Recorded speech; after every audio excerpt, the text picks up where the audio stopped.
Break के बाद आपका एक बार फिर से स्वागत है। कानपुर देहात में दरअसल निकाय चुनाव की तैयारियों के बहाने अखिलेश यादव ने बीजेपी पर जोरदार हमला बोला। अखिलेश ने कहा कि बीजेपी निकाय चुनाव में बुरी तरह हारने वाली है, चाहे वो प्रशासन की कोई भी ताकत क्यों न लगा ले।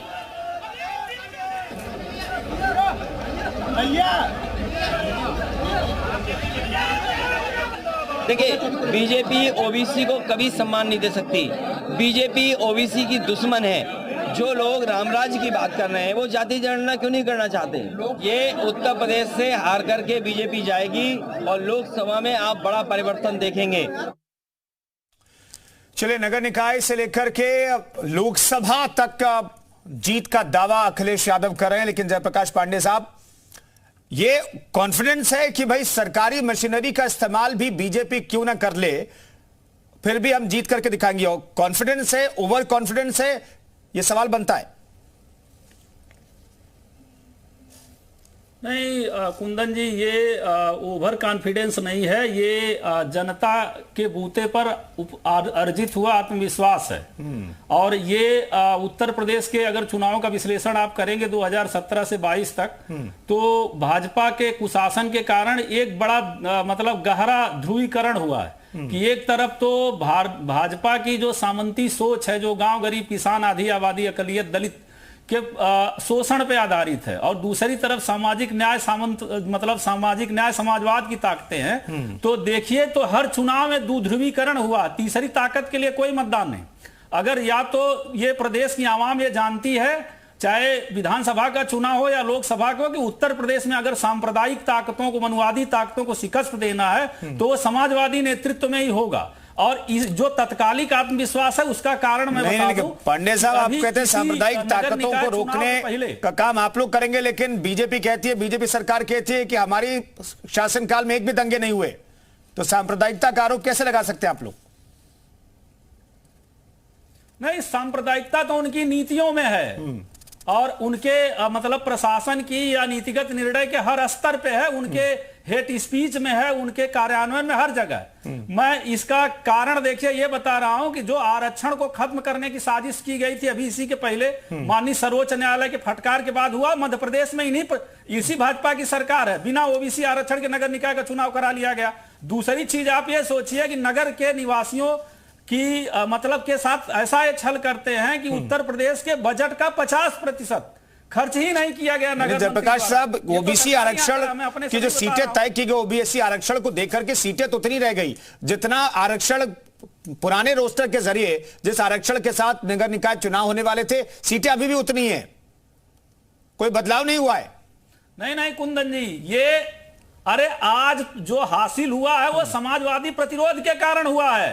ये तो सर्वोच्च न्यायालय का बहाना लेके मध्य प्रदेश की तर्ज पे बिना आरक्षण का कराने जा रहे थे, वो तो हमारे दबाव और हमारे ठीक है। सुभाष यादव साहब, ओबीसी को लेकर के जो बयानबाजी अखिलेश यादव की भी आपने सुनी, सब में आता, पांडे साहब में आता, तो इनकी जो पांडे साहब मैं आता हूं जयप्रकाश पांडे साहब, जयप्रकाश जी, उत्तर प्रदेश में आउटसोर्सिंग पे रोजगार दे रही है। चलिए सर, अब सुनिए, आउटसोर्सिंग पे रोजगार क्या है? सामाजिक न्याय की जो ताकतें हैं, जयप्रकाश जी आप सुन नहीं रहे लगता है, मतलब सम्मान से लगता है मेरी आवाज नहीं जा रही। जयप्रकाश जी की आवाज थोड़ी कम कर दीजिए। सुभाष यादव साहब, ओबीसी की लड़ाई जो है उत्तर प्रदेश में इस चुनाव, नगर निकाय चुनाव में भी जबरदस्त तरीके से हो रही है। आपने अखिलेश यादव को सुना होगा, वो कह रहे हैं कि ओबीसी, बीजेपी ओबीसी को अपना ही नहीं सकती है। तो ओबीसी की लड़ाई जो है, और उस लड़ाई में समाजवादी पार्टी खुद को सबसे आगे रख रही है, इसके पीछे की वजह कोई समझ में आती है क्या?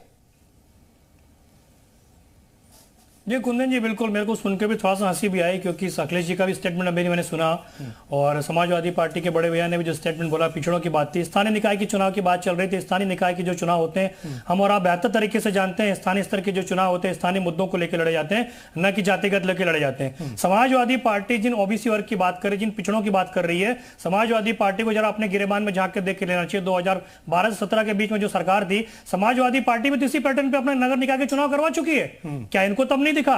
ये ओबीसी की बात करते हैं, ये जातिगत जनगणना की बात करते हैं। 4 बार इनकी सरकार थी, श्रद्धेय आदरणीय मुलायम सिंह यादव जी इस प्रदेश के 3 बार मुख्यमंत्री रहे, अखिलेश यादव जी 1 बार मुख्यमंत्री रहे, इनको तब जातिगत जनगणना की याद नहीं है। 4 सितंबर 2013 को हाईकोर्ट का जब आदेश आता है पिछड़ों के 27% आरक्षण को बांटने के लिए, अखिलेश यादव स्टे ले लेते हैं। 2013 में किसकी सरकार थी? हमारी सरकार तो थी नहीं, भारतीय जनता पार्टी की सरकार तो थी नहीं, समाजवादी पार्टी की सरकार थी ना। तो अखिलेश यादव और समाजवादी पार्टी किस मुंह से पिछड़ों की बात करते हैं? सबसे ज्यादा पिछड़ों को ठगने का अगर काम किया तो समाजवादी पार्टी ने किया है। ये जो कपिल सिब्बल को जिन्होंने राज्यसभा के अंदर भेजा था, 14 से पूर्व कांग्रेस की सरकार थी, उस कांग्रेस की सरकार को बहुजन समाज पार्टी और समाजवादी पार्टी ने समर्थन दिया था। ये डबल इंजन सरकार की जो बात करते हैं, कपिल सिब्बल वही व्यक्ति हैं जब मानव संसाधन विकास मंत्री अर्जुन सिंह थे, उन्होंने एसटी एससी ओबीसी प्रमोशन आरक्षण बिल पेश किया था, कपिल सिब्बल ने उस बिल को फाड़ दिया था। उसी कपिल सिब्बल को राज्यसभा भेजने वाली समाजवादी पार्टी है। तो समाजवादी पार्टी की मानसिकता उजागर होती है ना। ये मुंह से बात करते हैं समाजवादी पार्टी की, पिछड़ों की बात करेंगे, दलितों की बात करेंगे, लेकिन जब इन पिछड़ों को हक देने की बारी आएगी, जब इनको इनका अधिकार देने की बारी आएगी, तब समाजवादी पार्टी पिछड़ जाएगी। जातिगत जनगणना की बात हम करते आ रहे हैं, हमारे राष्ट्रीय चलिए मैं आता हूं, वापस आता हूं। सुभाष यादव साहब मैं आता हूं, आप वापस आते। राघवेंद्र चौबे इनसे पूछिए सर, मैं आता हूं। राघवेंद्र चौबे साहब, कांग्रेस ने क्या टारगेट सेट किया है कांग्रेस के लिए उत्तर प्रदेश के निकाय चुनाव में? खुद के लिए कांग्रेस ने क्या टारगेट सेट किया है? देखिए, मैं बता रहा हूं कांग्रेस ने क्या टारगेट सेट किया। उससे पहले मैं बता दूं कि समाजवादी पार्टी और भारतीय जनता पार्टी में एक बुरा कुश्ती चल रही है, जो पिछले विधानसभा में देखने को हुआ। बड़े बड़े दावे अभी हम इसके पहले हमारे प्रवक्ता महोदय जो लोग बोल रहे थे, पूरे कोरोना काल में अखिलेश यादव जी कहां दिखे, आप जरा देख लीजिए, अपने संवाददाताओं से पता कर लीजिए। और जो व्यक्ति अपनी स्वयं की लोकसभा आजमगढ़ में खुद प्रचार करने एक दिन न जाए, वो चुनाव, आगे के चुनाव, नगर निकाय के चुनाव कितनी गंभीरता से लड़ेगा, मैं सवाल उठाता हूं आपके माध्यम से। और कांग्रेस में देखिए सेमीफाइनल है, और लोगों को अब दिख रहा है कि बसपा में आज आप सुनना सोशल मीडिया और मीडिया के माध्यम से मालूम चला कि पहली बार बसपा तो निकाय चुनाव से हमेशा दूर रहती है, कभी निकाय चुनाव में कभी भागीदारी नहीं दर्ज की। आज उनको लग रहा है कि अब उनका सब समेटा जा रहा है, भारतीय जनता पार्टी उनको निगलने के कगार पे खड़ी हुई है। तो बसपा मायावती को अचानक से अपने संगठन की याद आई और हाय तौबा मचाते हुए उन्होंने मीटिंग आनंद फानंद में की। कांग्रेस का टारगेट एकदम क्लियर है, ये सेमीफाइनल होने जा रहा है। 24 में देश में परिवर्तन होगा, उसकी बानगी उत्तर प्रदेश के नगर निकाय चुनाव से। राघवेंद्र जी अब बसपा को लेकर कह रहे हैं, बसपा ने चलिए अपने अस्तित्व की लड़ाई तो शुरू कर दी है, अपने संगठन को मजबूत करने की लड़ाई शुरू कर दी है, नगर निकाय के चुनाव के लिए लड़ाई शुरू कर दी है। बसपा का जो सबसे बड़ा चेहरा है वो एक्टिव मोड में दिखाई दे रही है, लेकिन कांग्रेस का कौन सा ऐसा चेहरा है जो इस तौर पर एक्टिव दिखाई दे रहा है उत्तर प्रदेश में? छोटा जवाब सर, बहुत छोटा सा।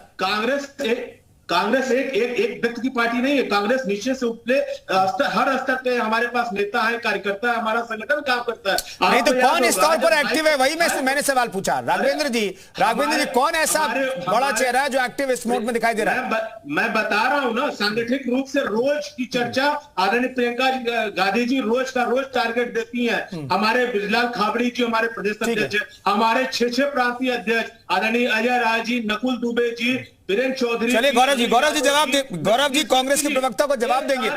सर मैं बाकियों को भी मौका दीजिए ना बोलने का। गौरव जी